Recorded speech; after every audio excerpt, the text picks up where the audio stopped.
Hər kəs salam. Çox qəşəng bir dənə məhsul tapmışam. Makyajımı onunla tamamlayacağım. Üzümdə tonal krem var, nemləndirmişəm. Məhsulumuz Charlotte Tilbury'nin.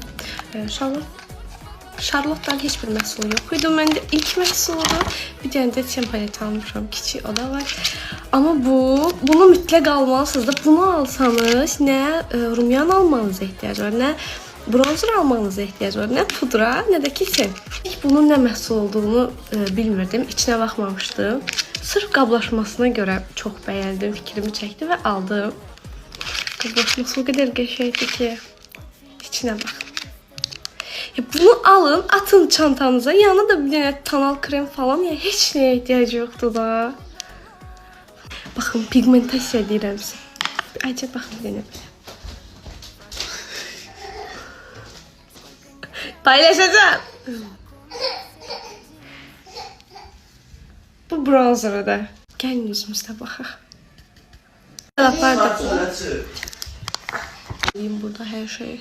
Bir məhsulla mən tonal kremdən sonra makyajımı tamamlaya bilirəm.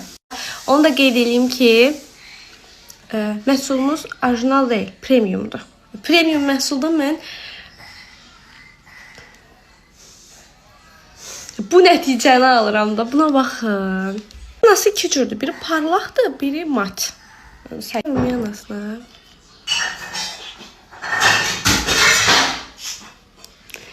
Mən video çəkəndə hər bir tərəfdə səs-küy salır.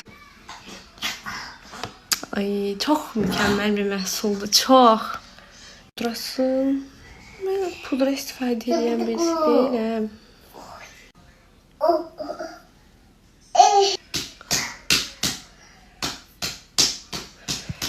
Bu getdi mənim çantama. Bunu artıq mən yanımdan ayırmayacağım. Özünüz də gördünüz necə mükəmməl bir məhsuldur.